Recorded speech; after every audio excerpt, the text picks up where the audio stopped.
Hello, Lorena Aguilar. You're from the IUCN, and you're here on a gender issue in climate change. Could you take me through the different aspects of that? Well, first of all, thank you very much for having us here and giving us a space to hear women's voices in the climate change debate. For many years now, we have been saying the importance of mainstreaming gender consideration in the work from various reasons. First of all, because women and men are feeling the impacts of climate change in a very different way.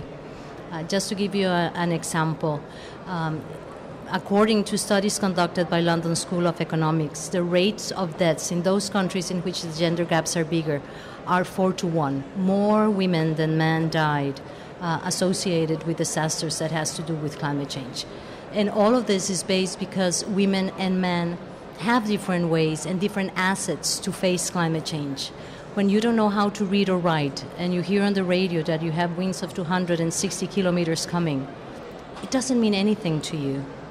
When you have had no access to rebuilding, land, banks, credits, how can you rebuild after one of these disasters?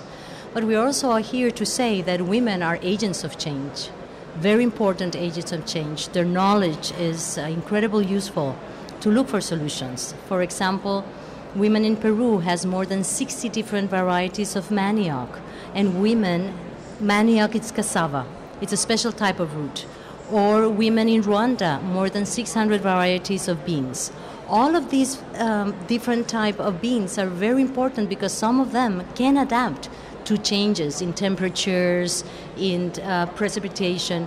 So these women have been the ones that have been keeping this knowledge while man went into monoculture.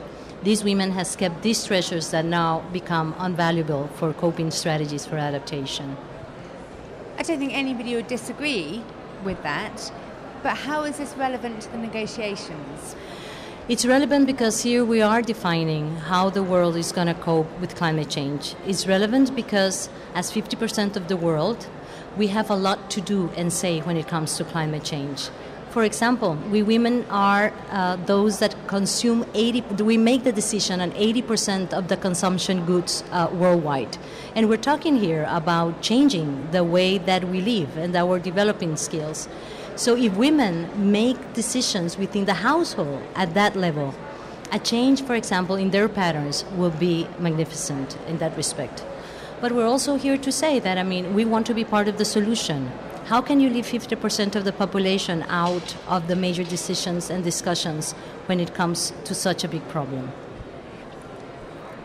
So what kind of influence do you think women should have in the actual text? What do you think should change to better reflect gender? We have been very lucky to see in the past 2 years major changes in the negotiation text. During the past 2 years, we have been conducting updating sessions with parties, with delegates from all around the world.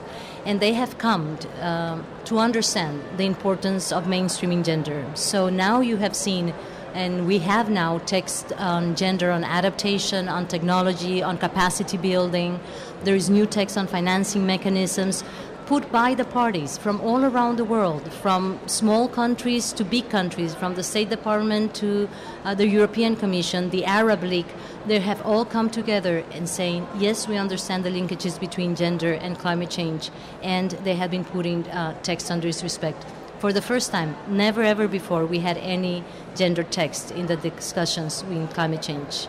But it's improving. So what specific improvements would you like to see happen now? We would like to see that the financing mechanisms that are being established and in place have a better distribution of the benefits that they're looking at. Right now, it's an area in which, for example, the Adaptation Fund needs to have clear gender consideration so it will reach as many people as possible. When you don't specify that some of these resources have to go to those that have been discriminated to have access to them, you will have a major issue when it comes to impacts and effectiveness of some of the initiatives. And so in terms of IUCN's work outside of the negotiations, in terms of policy, national governments, could you take me through that a little bit? Yes, we clearly understood that the international process was going to come. It's going to take more time for the countries to decide. And the people in the ground cannot wait for major decisions to be done. We have to really act at the national and local level. So since last year, we have been starting the development of gender-sensitive climate change strategies in various countries. Mozambique was the first country worldwide that designed a strategy. Central America have just designed a regional sensitive climate change strategy. And 15 days ago, Jordan was the first Arab state to develop such a policy. We have 20 countries now online waiting to develop gender-sensitive strategies. And with this, we really think that the processes within the countries, first of all, are going to be more effective and more efficient, as so many studies has proven that when you mainstream gender in this type of activities, you get better results. Thank you very much for your time. Thank you.